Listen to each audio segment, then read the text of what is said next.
Bonjour à tous et bienvenue pour ce petit Tools in Action. Donc aujourd'hui, on va parler de Delta Lake et de Delta Sharing et voir un petit peu ce que ça donne dans l'écosystème Big Data et puis discuter un petit peu de Delta Sharing qui est le tout dernier projet open source autour de l'écosystème Delta qui permet de partager des fichiers avec d'autres systèmes.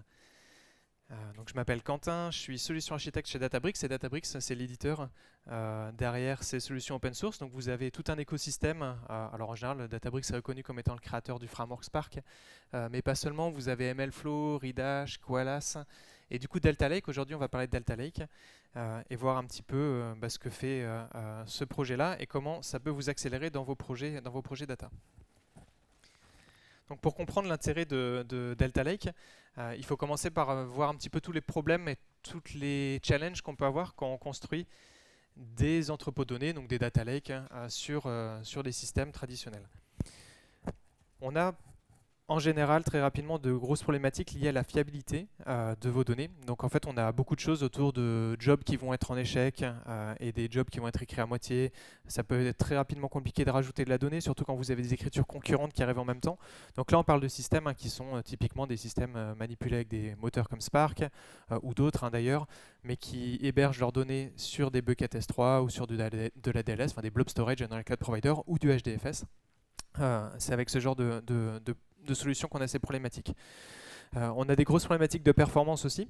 Donc en général, la performance autour de la metadata, quand on fait du big data et qu'on a plein de petits fichiers, juste les metadatas, ça devient en soi un problème de big data. Donc on se retrouve avec des millions de fichiers à analyser. Et ça, c'est un vrai challenge. Et du coup, ça conduit à des problèmes classiques d'avoir plein de petits fichiers, par exemple, et c'est super lent à ouvrir sur les cloud providers, dans les cloud storage.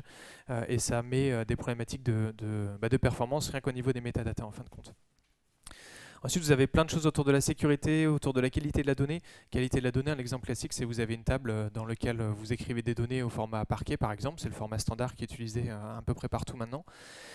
Si vous écrivez des données qui sont en chaîne de caractères, en string, un jour et que le lendemain vous avez un job qui écrit les mêmes données avec des entiers, parce qu'il y a une erreur de schéma, je sais pas, vous ingérez du JSON et ça marche pas, vous allez vous retrouver avec une table dans laquelle vous avez un mix des données et après à la lecture ça va péter parce que vous allez avoir des données à moitié entières, à moitié chaîne de caractères et c'est du recovery à faire à la main derrière, il faut aller analyser ce qu'il y a dans les fichiers, c'est très compliqué. Alors que quand vous êtes dans une base de données classique ou un data warehouse ou ce genre de système, si vous avez un schéma qui est défini avec un entier, si vous écrivez un string, ça vous met une erreur et au moins vous avez un schéma qui est garanti de la qualité qui est renforcée. Alors du coup, pour répondre à tous ces challenges, on a développé Delta Lake. Donc Delta Lake vient répondre à ces problèmes de fiabilité en ajoutant une couche transactionnelle dans votre Data Lake. Donc en fait, avec Delta Lake, il faut vraiment voir ça comme une abstraction sur vos fichiers. Donc vous avez votre système de stockage habituel, des fichiers au format Parquet, et par-dessus, on vient rajouter une couche qui vient garantir en fait des opérations transactionnelles. Donc ça veut dire que vous avez des niveaux d'isolation, vous avez de l'atomicité. Si un job échoue, vous n'allez rien avoir qui va apparaître dans votre table. Et en plus, vous êtes isolé. Donc ça veut dire que si quelqu'un fait un update pendant que quelqu'un fait un append, vous n'allez pas avoir de conflit. Ou alors, si jamais il y a un conflit, ça va faire un rollback comme vous pourriez vous y attendre sur une base de données classique. Il y a une couche d'indexing pour la performance, il y a des notions d'ACL, et il y a toute la partie d'expectation. Je vais vous montrer ça un petit peu pour ajouter des contrôles de qualité sur vos tables. Donc Delta Lake est massivement adopté. Pour vous donner quelques nombres, alors ça c'est des nombres qui viennent uniquement de la plateforme de Databricks, parce que c'est les seules métriques auxquelles j'ai accès. Mais sur Databricks, on a plus de 1 exabyte de données qui sont processées chaque jour avec ce format-là, et ça devient maintenant la majorité des données qui sont scannées sur la plateforme de Databricks. Donc c'est vraiment quelque chose qui fonctionne à l'échelle, et on a des très très gros clients qui s'en servent pour des opérations vraiment massives. Alors comment ça marche un peu plus en détail? En fait, Delta Lake, c'est assez simple. Vous avez en fin de compte sur votre blob storage une table classique, donc un répertoire sur votre S3 par exemple. Et dedans, vous retrouvez vos données. Donc là, on voit que c'est une table qui a été partitionnée par date. Donc vous avez un répertoire pour chaque jour. Et ensuite, dans cette table-là, vous avez des fichiers qui sont au format Parquet. Delta, ça utilise du Parquet en dessous pour stocker les données. Par contre, ce qu'on a en plus, c'est un journal de log. Et vous voyez en haut, il y a un répertoire Delta Log. Et dans ce répertoire, vous allez avoir toute l'historique des transformations qui a été faite sur la table. Et c'est ça qu'on va utiliser pour avoir toutes les capacités supplémentaires autour de vos tables au format Delta. Alors comment ça marche un petit peu plus en détail? Sur cette partie-là, vous avez donc dans chaque fichier JSON, vous avez l'historique de tout ce qui a été modifié. Donc là, par exemple, on voit que dans le premier fichier JSON qui correspond à un premier commit, donc un commit, c'est une opération d'écriture, de delete par exemple, vous allez avoir les fichiers 1 et le fichier 2 qui a été ajoutés, et ensuite dans le deuxième commit, il y a sûrement eu un update par exemple qui a été fait, et on voit que les fichiers 1 et 2 ont été supprimés, vous avez le fichier 3 qui a été rajouté. Pour autant, on va garder par défaut l'intégralité des fichiers dans la table. Donc vous voyez qu'il y a les fichiers 1, 2, 3 qui sont toujours stockés. Et du coup, quand vous allez lire la table à la dernière version, ce que va faire le moteur, c'est qu'il va aller regarder dans le journal de log quels sont les derniers fichiers à ouvrir, uniquement le fichier parquet 3. Et du coup, vous êtes capable de lire le fichier parquet 3 avec toutes les bonnes informations à jour. Ce qui est intéressant, c'est que ça permet aussi de faire des choses faciles comme du rollback et de remonter dans le temps. Du coup, vu qu'on a encore les données des fichiers 1 et 2 qui sont là, si vous voulez remonter dans le temps et sélectionner votre donnée comme elle était au premier commit, vous pouvez le faire facilement parce qu'on a toutes les informations qui sont là. Et de même, si vous voulez restaurer la table à la version 1 et 2, vous pouvez le faire, il n'y a aucun problème. Il suffit de juste pointer vers les nouveaux fichiers 1 et 2 et d'oublier le fichier 3. Alors du coup, ce qu'il y a comme problématique, c'est qu'avec ces systèmes-là, vous allez vous retrouver avec plein de petits fichiers JSON qui correspondent à tous les commits atomiques. Et ça ne marche pas bien à l'échelle, surtout que dans les fichiers JSON, quand vous commencez à manipuler des tables qui font des pétas, vous avez potentiellement des millions de petits fichiers qui sont écrits. Donc ce que fait le format Delta, c'est que tous les 10 fichiers JSON, tous vos 10 commits, en fait, il vient prendre l'intégralité des modifications et il crée ce qu'on appelle un checkpoint, qui est un gros fichier parquet. Donc du coup, quand vous allez lire la table qui est au format Delta, en fin de compte, il y a deux jobs. Il y a un premier job qui vient scanner toutes les métadatas et les millions de fichiers que vous avez pour avoir des informations sur les statistiques, pour savoir quelle colonne il faut lire, quel fichier existe, etc. Et ensuite, vous avez vraiment le job classique qui démarre, où là, on va lire uniquement les fichiers qui nous intéressent. Et ça, c'est intéressant parce que jusque-là, toutes ces métadatas-là, alors soit il fallait les rescanner à chaque fois et c'était terriblement long, soit sinon on les mettait dans un metastore. Donc un metastore, c'est comme une base SQL où on a toutes les statistiques sur les partitions, sur les fichiers. Mais du coup, le problème, c'est que le metastore devient le bottleneck quand vous avez des tables qui commencent à grossir. Et du coup, là, on enlève complètement cette étape-là, donc il n'y a plus rien dans le metastore. Tout est stocké dans les métadatas et on peut comme ça scanner des très gros volumes de données. Alors Delta Lake vient de sortir à la release 1.0, donc il y a pas mal de nouvelles choses qui sont là. On va faire un petit tour, mais vous avez notamment des colonnes générées qui existent et pas mal de connecteurs qui sont avec l'écosystème. Donc Delta Lake, on travaille vraiment fort côté Databricks à faire en sorte qu'il y ait une grosse communauté qui embarque pas uniquement du Spark. Donc en fait l'intérêt c'est que quand vous voulez lire ou écrire du Delta Lake, on veut que ce soit aussi simple qu'avec du Parquet et du coup que vous puissiez le faire avec du Python normal, avec juste du Pandas, avec du Java sans embarquer Spark. Donc il y a pas mal de connecteurs qui sont là. Vous avez notamment des intégrations en Rust avec des committers. Il y a notamment l'équipe de Backmarket qui travaille dessus. Et du coup, ça vous permet de venir lire et écrire des fichiers au format Delta directement nativement sans avoir même de Spark d'installer. Donc ça, c'est super bien pour tous les use cases, par exemple, de data science, où vous n'avez pas besoin de Spark et vous avez juste des petites tables que vous pouvez travailler en single node et pour autant bénéficier de toutes ces transactions, de cette propriété atomique, d'être capable de faire des updates, et des deletes et des merges sans aucun problème. Du coup, par-dessus ces fichiers, une fois que les fichiers sont stockés au format Delta, on a voulu s'attaquer à un autre challenge qui est comment est-ce qu'on peut partager des données à l'extérieur. Donc jusqu'à présent, si vous avez des données qui sont stockées dans un système, la seule chose qui existe sur le marché, c'est des choses propriétaires. Donc vous allez être capable entre un vendor et un client qui est chez ce même vendor, peut-être d'échanger des données et d'avoir un échange, un transfert de fichiers qui puisse fonctionner comme ça. Le problème, c'est que dès que vous arrivez avec un client qui est un vendor et l'autre client qui est un autre vendor, il n'y a pas de solution open source standard sur le marché pour pouvoir échanger de gros volumes de données. C'est le but de ce nouveau projet qui s'appelle Delta Sharing. C'est un projet qui a été aussi open sourcé comme le projet Delta Lake. Il est donné à la fondation Linux. Et en fait, c'est un protocole qui vient vous permettre de venir partager des fichiers sans avoir aucun lien et aucune accroche à un vendor, à un cloud provider, et être capable de pouvoir faire toutes ces opérations sans aucun problème. Donc je vais vous montrer un petit peu comment ça marche, que vous ayez une idée. C'est assez simple, vous avez d'un côté vos données au format Delta Lake, donc ça c'est vos données à vous en tant qu'entreprise qui sont hébergées par exemple dans votre bucket S3, dans votre ADLS ou dans votre storage chez GCP. Et vous avez par-dessus le Delta Sharing Server. Donc ça c'est un serveur open source que vous pouvez télécharger, vous l'installez, vous le lancez, c'est une image Docker par exemple, et vous l'avez qui tourne.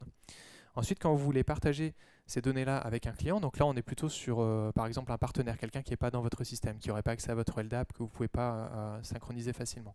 Donc quand vous voulez partager ces données-là avec un partenaire, ce que vous allez faire, c'est que vous allez envoyer au client juste un token d'authentification, c'est un fichier qui lui permet de venir récupérer les données.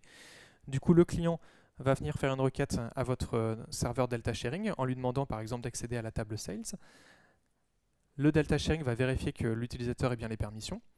Et du coup, s'il a bien les permissions, ce qu'il va faire, c'est qu'il va aller récupérer dans la table Delta la liste des fichiers parquets que vous avez besoin. Donc là, ce qui est intéressant, c'est qu'il va potentiellement vous envoyer qu'un sous-ensemble de fichiers parquets. Vu qu'on a toutes les statistiques, on n'a pas besoin d'envoyer tous les fichiers parquets si vous faites un select qui a des restrictions. Et le moteur va générer des URL qui sont self-signed et à courte durée de vie et les renvoyer au client. Donc du coup, le client il vient télécharger automatiquement les fichiers et est capable de les réutiliser dans son système. Ce qui est intéressant, c'est qu'il n'y a pas de recopie de données parce qu'on ne vient pas recréer de la donnée, c'est juste des pointeurs qu'on a sur S3 et on va télécharger les fichiers directement. Et en plus de ça, vous avez toutes les propriétés de Data Lake, on va voir ça. Mais du coup, vous pourriez potentiellement donner accès à une version spécifique, et ce qui fait que la personne, quand elle vient télécharger les données, elle a une version qui est figée, elle va toujours la même, ou alors toujours donner accès à la dernière version, la plus récente, et dès que vous faites un update, automatiquement, la personne a juste à relire le fichier, et hop, vous avez les nouvelles données qui sont partagées à l'extérieur. L'intérêt aussi, c'est que ça va se faire en parallèle. Donc côté client, alors l'API, c'est une API REST, mais du coup on développe des API avec un petit peu tous les langages. Donc je vais vous montrer des API par exemple en Python, avec les API de Pandas ou avec les API de Spark. Donc ça vous permet de venir télécharger de façon parallèle de très gros volumes de fichiers.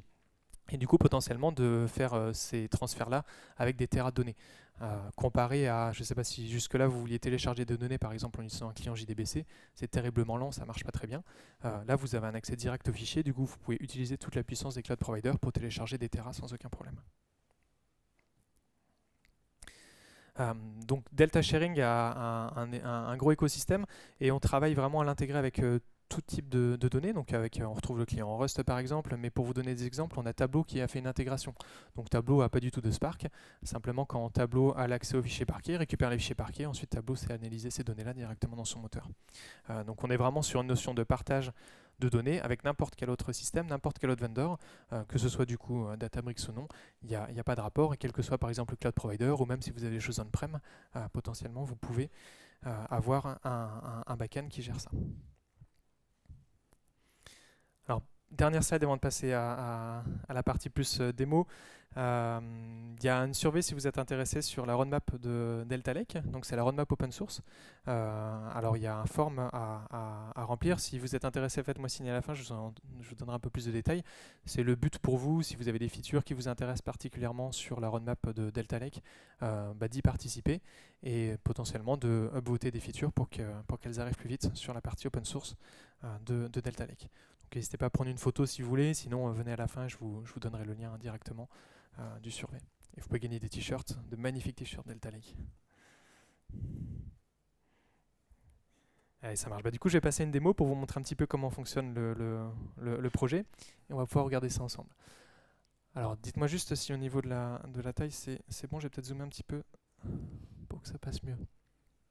Voilà, faites-moi des signes si vous n'arrivez pas à lire. Du coup, je me suis connecté sur un workspace Databricks, sur un notebook Databricks pour vous faire la démo, parce que du coup, chez Databricks, forcément, Delta Lake est particulièrement bien intégré. Et je vais vous montrer un petit peu tout ce qu'on peut faire avec Delta Lake autour de cet exemple. Donc l'idée c'est de vous montrer un petit peu la partie de transaction, comment on peut faire des updates, toute la partie de streaming, de time travel.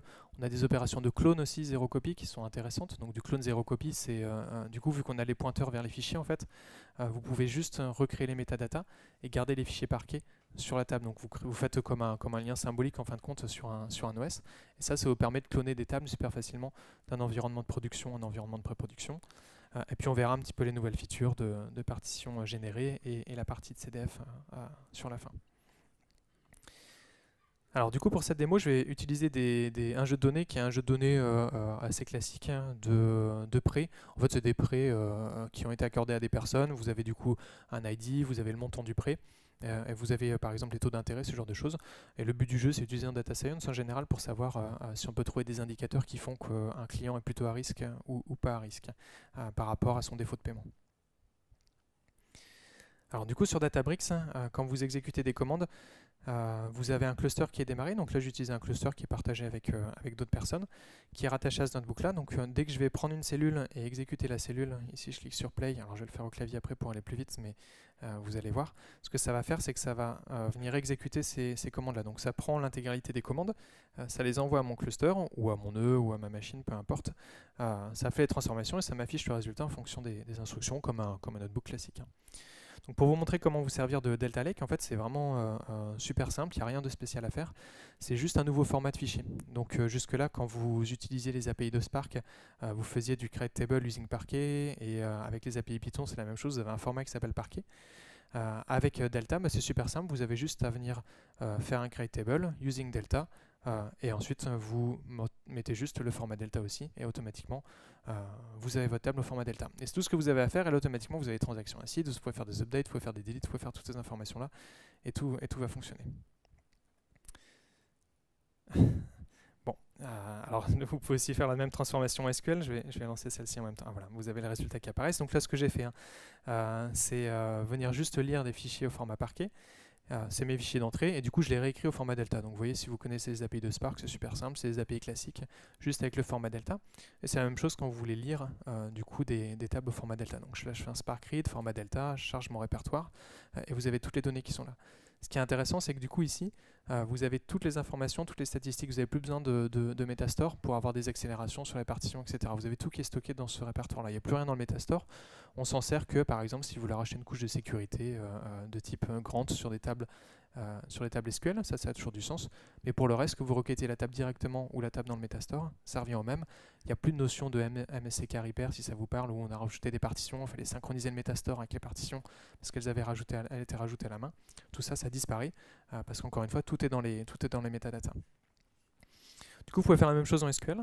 Donc c'est exactement la même idée. Donc là, je fais un create table, le nom de ma table. Location, c'est là où ça va m'écrire mes données. Donc c'est mon répertoire sur mon bucket S3. Et ensuite, ce que je fais, c'est que je fais juste un select de ma table au format Parquet. Donc là, je lis directement mon répertoire Parquet. Et je viens réécrire les données sur ma table. Et ensuite, je fais un petit select du coup sur ma table Delta, et ça m'affiche le résultat instantanément.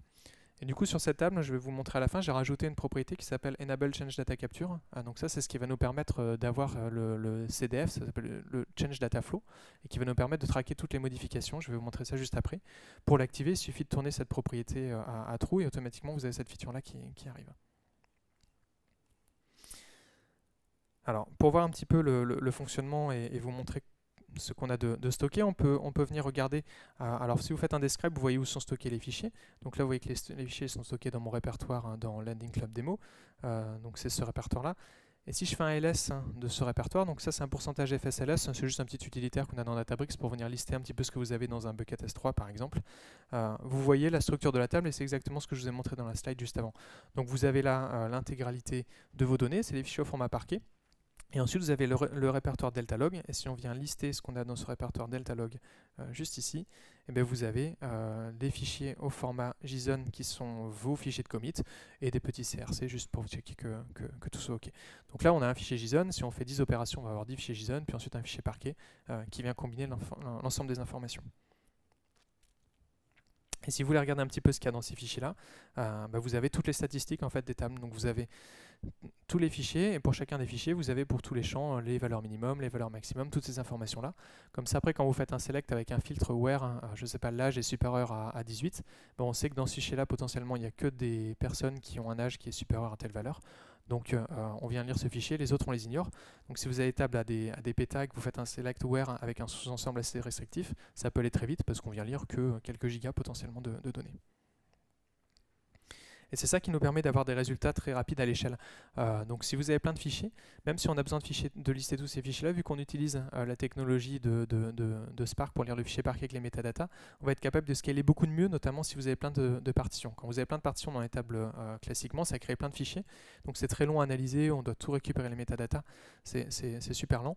Et vous voyez qu'ici avec delta, donc delta c'est le rouge, et l'échelle elle est logarithmique, hein, c'est pas linéaire, mais vous avez des temps de réponse qui sont beaucoup plus rapides, juste pour venir lister les fichiers, faire votre select, quand vous avez delta, parce qu'on est capable de scaler vraiment les métadatas, et plus vous avez de partitions, plus la différence est importante, et plus Databricks enfin Delta Lake a de la valeur dans ce cas-là.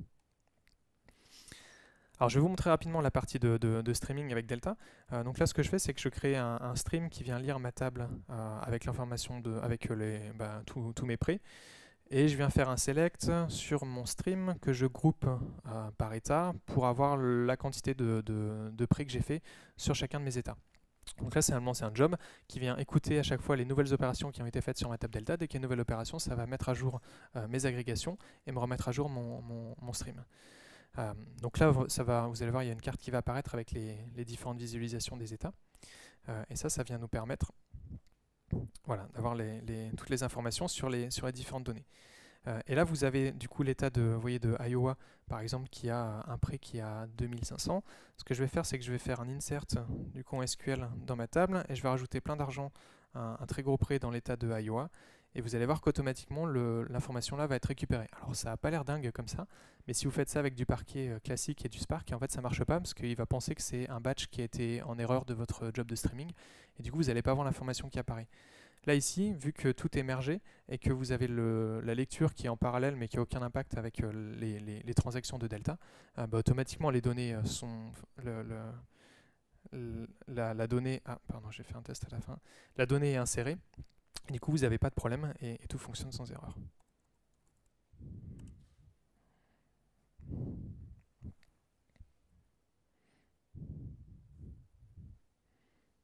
Voilà, donc là, je viens de lancer mon insert.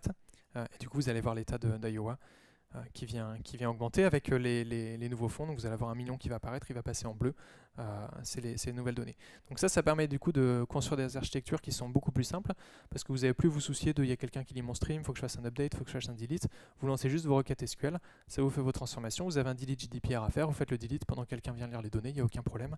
Vous n'avez pas de conflit.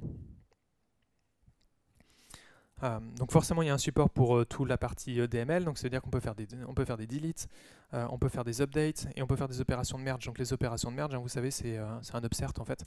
Si la donnée existe basée sur une clé, on va mettre à jour la ligne. Si elle n'existe pas, on fait l'insert directement. Donc c'est une commande merge qui est assez classique dans le monde SQL que vous pouvez lancer. Donc là je crée une petite table avec des données qui sont des données d'update et je veux mettre à jour les informations de la ligne 1, 2, 3. Et ensuite, je fais un merge directement avec cette table-là. Donc, c'est ma table que j'ai principalement. La donnée de l'onUpdate qui est là. Donc, je merge ma table avec tous les prêts en utilisant les données d'update. Et du coup, ce que je vais faire, c'est que je vais venir matcher ça sur l'ID à ce niveau-là. Et du coup, s'il y a un match sur l'ID, automatiquement, on vient venir updater la ligne, donc je fais un update en mettant toutes les lignes à jour, et sinon je fais un insert, donc ça veut dire que je rajoute les données. Donc c'est vraiment une opération d'upsert qu'on fait sur les tables, on fait ça à l'échelle sans aucun problème aussi. Donc vous avez de l'évolution de schéma, vous pouvez ajouter des colonnes, vous pouvez mettre des contraintes sur les tables. Donc une contrainte c'est par exemple une expression, donc là vous pouvez dire vérifier que l'ID n'est pas nul, et si quelqu'un essaie de faire un insert qui ne respecte pas cette contrainte, vous avez une erreur automatiquement, et ça marche à l'échelle avec des moteurs comme Spark. Vous avez aussi la partie time travel, donc la partie time travel est intéressante quand vous voulez potentiellement corriger des choses ou restaurer des tables à une version antérieure. Donc quand vous faites un describe history, vous avez en fait toute l'historique des modifications avec tout ce qui a été lancé. Donc on voit qu'il y a eu des deletes, des append, des merge, des opérations de constraint, etc. Et du coup, vous pouvez faire un select à une version donnée. Donc vous faites votre expression de select, vous la faites par exemple à la version 0, donc ça va être la première version que j'avais de ma table. Vous voyez qu'à la version 0 ici, j'avais rien dans l'état d'Iowa. Et si vous faites un select maintenant à la version 1, juste après que j'ai fait mon insert dans l'Iowa, vous avez les mêmes opérations avec l'opération d'insert. Et du coup, c'est ça que vous pouvez utiliser pour faire un revert de votre table et aussi potentiellement faire des clones à des versions spécifiques pour pouvoir retravailler avec les données telles qu'elles étaient dans le passé. Une très grosse feature, je trouve, c'est la partie CDF, donc Change Data Feed. C'est l'option que je vous ai montrée tout au début. Change Data Feed, c'est super intéressant quand vous commencez à travailler dans des contextes un petit peu de data mesh. L'idée, c'est d'avoir, une fois que cette option-là est activée, une commande qui s'appelle table change, et donc vous mettez entre côtes le nom de votre table, et automatiquement vous avez toutes les modifications qui sont traquées sur la table. Donc vous voyez que vous avez des types de modifications avec des inserts, des updates, etc. Donc là j'ai des deletes, j'ai mes updates, et du coup vous pouvez voir tout ce qui a été suivi. Donc ça veut dire que vous pouvez avoir un système où vous avez des tables delta dans lesquelles les gens viennent faire des opérations d'update, de delete, par exemple un delete GDPR. Vous partagez ces tables en interne dans votre système, et vous avez d'autres BU, peu importe, d'autres entités qui viennent juste consommer les streams, les modifications de ces tables-là avec ce système, et qui sont en charge du coup de répliquer les données delete. Donc vous avez votre table client, vous êtes en charge de votre propre écosystème de données, vous faites un delete sur vos clients parce qu'il y a une requête GDPR. Toutes les personnes qui viennent consommer ces tables-là voient le delete et sont, elles, du coup, ensuite en charge de répercuter le delete et de repousser ces informations downstream. Donc vous refaites des opérations, par exemple, d'upsert qui viennent répliquer les modifications qui ont été faites sur votre table principale. Ça, c'est vraiment une bonne feature. Alors pour l'instant, elle est sur le runtime de Databricks. Elle n'est pas encore sur la partie open source. Mais du coup, si ça vous intéresse, c'est une bonne raison de remplir le survey que j'ai mentionné tout au début. Et dernière feature qui est intéressante, c'est la partie c'est des partitions générées dynamiquement, enfin des colonnes générées dynamiquement. Donc en fait, maintenant, ce que vous pouvez faire, c'est que vous pouvez avoir des champs. Donc par exemple ici, ma date de modification, qui est générée dynamiquement. Donc vous voyez que c'est un champ de type date. Elle est générée en utilisant une expression que j'ai mis là. Et l'expression, c'est un cast de mon timestamp en date. Donc ça, c'est super bien parce qu'ensuite, vous pourrez reprendre cette colonne-là et la mettre en partition de vos tables. Et du coup, vous avez automatiquement les données qui sont partitionnées en fonction de l'expression que vous avez. Donc ça veut dire déjà que si vous voulez changer demain et mettre un partitionnement, je sais pas, au mois, parce que vous vous rendez compte que c'est mieux, c'est assez simple à faire. Mais surtout, ce qui est intéressant, c'est quand vous allez faire des requêtes en select, par exemple sur votre outil de BI, les gens qui font les requêtes en select, ils n'ont aucune idée que c'est partitionné par modification time et par date. Eux, ce qu'ils veulent, c'est avoir des selects des dashboards qui se rafraîchissent entre deux dates qui sont à l'heure. Donc du coup, ils vont faire des requêtes et Power BI, par exemple, va générer des requêtes sur des critères de modification date, donc comme modification date par exemple qui est supérieur à cette valeur-là. Ce qui est intéressant, c'est que du coup, automatiquement, le moteur il va comprendre que la partition elle est dérivée de ce champ-là, et on va faire un pushdown de l'instruction qui est sur le champ principal au champ de la partition, et venir scanner uniquement une partition. Donc vous avez le pushdown des partitions qui est fait alors que vous requêtez sur un autre champ, et ça vient vous permettre d'accélérer aussi toutes vos requêtes, sans plus avoir aucune contrainte de se dire attends sur quoi est partitionnée ma table, on s'en fiche, vous faites juste votre requête et ça va fonctionner. Alors du coup, très rapidement, je vais vous montrer un petit peu la partie de Delta Sharing. Donc Delta Sharing, si vous voulez regarder ça, vous avez un serveur open source qui est démarré, qui s'appelle le serveur de Delta Sharing. Donc vous avez cette URL là qui existe. Donc dans Delta Sharing, en fait, c'est un serveur qui tourne, et quand vous le requêtez, vous avez ce qu'on appelle des shares. Donc des shares, c'est des entités au niveau qui vous permettent de venir créer des enveloppes de tables que vous partagez. Donc dans un share, vous avez des tables. Donc vous voyez, j'ai plein de noms de tables. Donc par exemple Boston Housing. Et ensuite, vous pouvez venir requêter les métadatas d'une table. Donc vous avez toutes les informations sur la table. Vous avez son schéma, les tables qui sont au format parquet et les fichiers au format parquet que vous pouvez récupérer. Donc pour récupérer ces données-là, vous avez deux options. Alors ce que vous pouvez faire, c'est requêter les données, requêter l'API en REST directement. Donc vous pouvez envoyer des requêtes REST qui viennent requêter la table. Donc là par exemple, je récupère la table Boston Housing, je fais une query. Vous pouvez rajouter des prédicats dans votre query. Donc là je veux que la date soit supérieure à telle valeur et la date inférieure à telle valeur. Et ce que ça vient vous retourner, vous voyez, ici c'est une liste de fichiers. Donc en fait vous avez ces URL signés dont on parlait tout à l'heure qui vous sont retournés, et après c'est à vous de venir récupérer la liste des URL et de les télécharger directement si vous voulez le faire à la main. Ça, c'est la version un petit peu manuelle via les API REST, mais en tout cas, c'est pour vous montrer le fonctionnement principal. Maintenant, si vous voulez vraiment faire ça, on va plutôt utiliser les API qui sont toutes faites, qui vous packagent tout ça, qui font que c'est beaucoup plus rapide.